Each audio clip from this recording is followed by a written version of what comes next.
नमस्कार साथीहरू, नेपाली बुक समरीमा तपाईलाई हार्दिक स्वागत छ।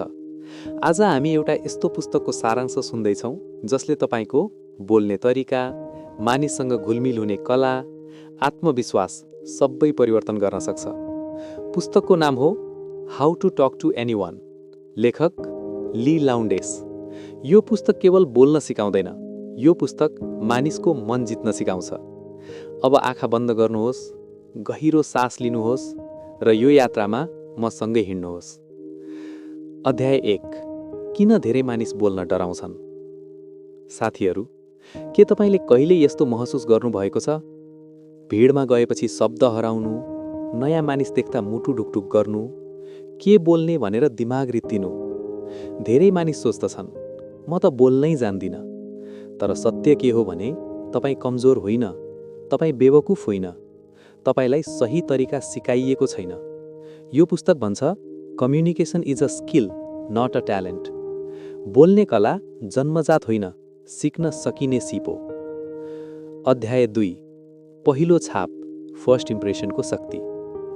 पहिलो 7 सेकेन्ड, हो केवल 7 सेकेन्ड, मानिसले तपाईलाई मन पराउने कि नपराउने निर्णय गरिसकेको हुन्छ। गोल्डन रुल, पीपल डोन्ट जज what you say first, they जज how you make them feel. Practical example, जब तपाईँ कसैसँग भेट्नुहुन्छ, मोबाइल हेर्दै झुकेर कमजोर स्वरमा हेलो भन्नुहुन्छ भने पहिलो छाप कमजोर हुन्छ। यसको सट्टा आँखा मिलाउनुहोस्, हल्का मुस्कान, ढाड सिधा, शान्त स्पष्ट स्वर र भन्नुहोस्, नमस्ते, तपाईलाई भेटेर खुसी लाग्यो। यति मात्रैले पनि मानिसको मन खुल्छ। अध्याय 3। स्माइल, सबैभन्दा सस्तो जादु। यो पुस्तक भन्छ, a smile is the most powerful weapon.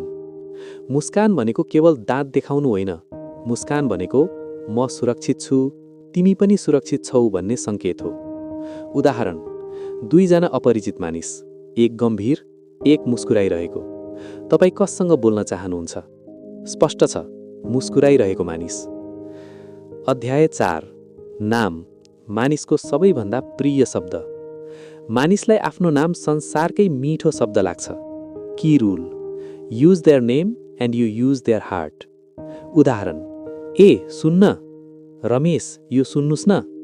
सानो फरक तर ठूलो प्रभाव। नाम सम्झनु, सम्मान दिनु हो। अध्याय 5।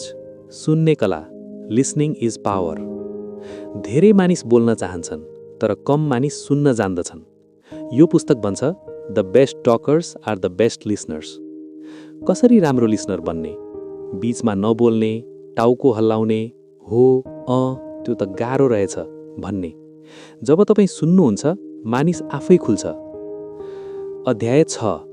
कसरी कुरा सुरु गर्ने? सबैभन्दा ठूलो डर, कुरा कसरी सुरु गर्ने? Easy formula, observe plus comment. उदाहरण, आज मौसम निकै राम्रो छ है, तपाईको घडी राम्रो लाग्यो, यो ठाउँमा तपाईँ पहिले आउनु भएको छ? पर्फेक्ट लाइन खोज्नु पर्दैन, नेचुरल हुनु नै म्याजिक हो। अध्याय 7। बडी ल्याङ्ग्वेज, नबोलेको भाषा। शब्दभन्दा अगाडि तपाईको शरीर बोल्छ। नेगेटिभ सिग्नल्स, हात बाँध्नु, भुइँतिर हेर्नु, मोबाइल खेल्नु। पोजिटिभ सिग्नल्स, खुल्ला हात, आँखा मिलाउने, हल्का अगाडि झुक्ने। अध्याय 8। आत्मविश्वास बनाउने सत्य।